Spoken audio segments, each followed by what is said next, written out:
Hello everyone, it's the Corona Mythos here. And Endermen are teleporting aliens that live in the End, ruled by the Ender Dragon, a bloodthirsty tyrant that treats them like slaves. So we thought, because I'll be looking into the speculative evolution of the End and its inhabitants. So let's begin. I would only look into Bedrock since I haven't gotten used to playing Java yet.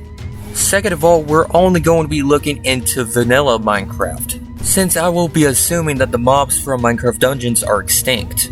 It is very confusing as to why Endermen are hurt by water out of all the mobs in the End. They spaz out in the rain, not even bothering to hide from it, even if there's very little trees. They tend to avoid bodies of water as well, like they're trying to attack the player while also not going into the water to avoid being hurt, which makes sense because there's no water to be in sight in the End, as they're not being used to water. But it does not make sense as to why water still hurts them. It doesn't hurt shulkers, it doesn't hurt the endermites, it doesn't even hurt the ender dragons, so what gives? And they also attack the player for looking into their eyes, instead of attacking villagers, zombies, skeletons, any humanoid mob besides the player.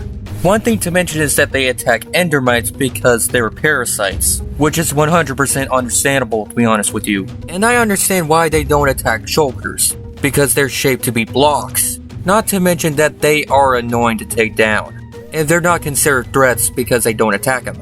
And I think the reason why they teleport is the fact that they eat coarse fruit, which gives them the ability to teleport, which is also the explanation for ender pearls, since they store whatever causes teleportation inside them. But to get into the deeper reason why water hurts them, we have to go back to the relatives that formerly existed, which are the blastlings, the andersons, and the snarelings, which are similar to primates, as they're humanoid in appearance and intelligence. The endermen can pick up blocks to possibly build structures, while primates can pick things up for a variety of reasons, like tool use, building nests, feeding themselves, etc. etc. And enderman language is just human language but reversed, and they're paired up into groups in the End. And so by going off of what we know, which is that they might be capable of building the End ships that still exist to this day. By going off of appearance, the blastling seems to be the most muscular out of them all, as they look like gorillas.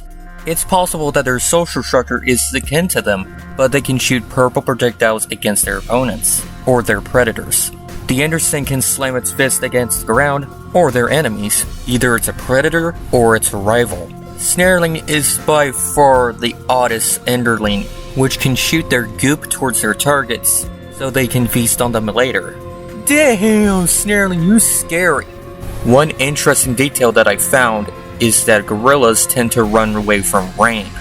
Even though they do drink water from rivers, but they don't like being in the rain. Which to me is relatable. Even though it doesn't hurt them, it makes them uncomfortable, as they really do not want to get wet, similar to how they avoid large bodies of water, since they can't swim naturally. Which leads us to the Endermen. However, I view this as a world-to-world situation, since they're not adapted to the bacteria that the overworld has. If they get into water from the overworld, then the bacteria would get on their skin, which goes to their nervous system, causing the poor guy to go through a painful demise.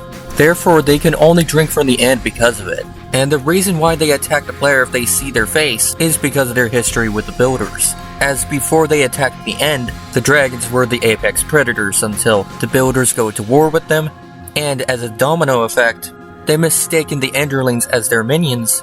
They hunted them down, as a virus turns the builders into zombies.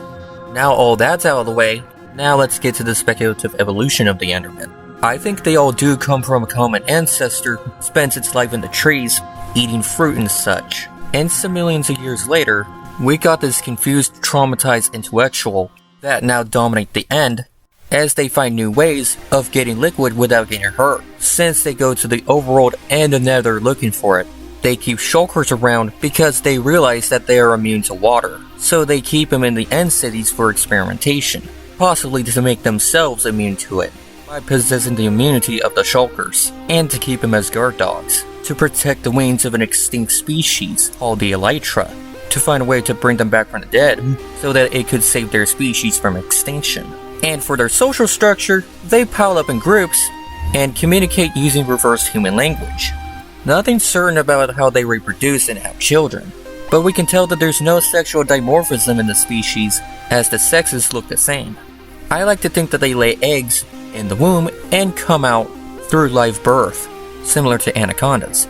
If there's anything that I've missed, let me know in the comments down below. Till then, it's the Mythos signing off.